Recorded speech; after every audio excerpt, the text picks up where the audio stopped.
नमस्कार मित्रांनो, आजच्या परिस्थितीनुसार शेतकऱ्याची खूप दुरावस्था झालेली आहे. एकीकडे आसमानी सुलतानी नैसर्गिक संकट आणि दुसरीकडे हा प्रशासनाकडून बाजारभाव, शासनाकडून बाजारभाव. एकीकडे उत्पन्नाची होत असलेली घट आणि त्यामध्ये मिळणारा दाम खूप प्रमाणात कमी आहे. आज आपण पाहिलं तर तुरीचं उत्पादन खूप कमी झालेलं आहे, तरी सुद्धा भाव नाही. कापसाच्या हंगामामध्ये पाऊस पडलाय, पाऊस पडलाय, पावसामध्ये सुद्धा खूप काही नुकसान झालेलं आहे. सध्या कापसाला भाव नाही.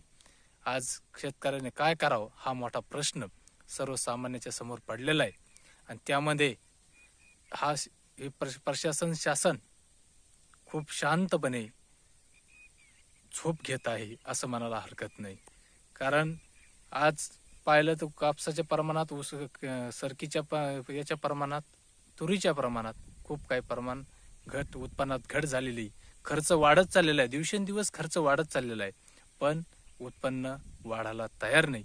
उत्पन्न दुप्पट करण्याच्या याच्यामध्ये शेतकरी खूप काही खर्च करत आहे, पण उत्पन्न वाढायला तयार नाही. तर इंद्रजित भालेरावांची एक कविता आहे, कवितेचा शीर्षक आहे बाप. शेतामधी माझी खोप, तिला बोराटीची झाप, तिथे राबत कष्ट तो माझा शेतकरी बाप. लेतो अंगावर चिंध्या, खातो मिराची भाकर, काडी उसाच पाचट, जगा मिळाय साकर.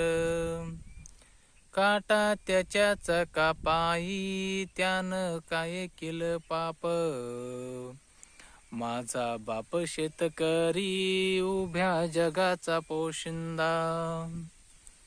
उभ्या जगांचा पोशिंदा असणारा हा शेतकरी बाप सध्या खूप काही अडचणीत आहे.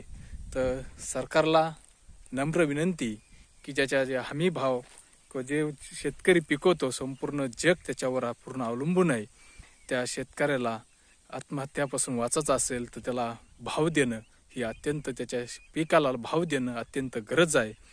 बाकी तुम्ही अनुदान, विमा वगैरे नाही दिला तरी ते जे पिकवलेलं आहे त्याच्यावर तुम्ही चांगल्या प्रकारे भर दिला तर नक्कीच माझा शेतकरी हा आत्महत्यापासून नक्की वाचेल.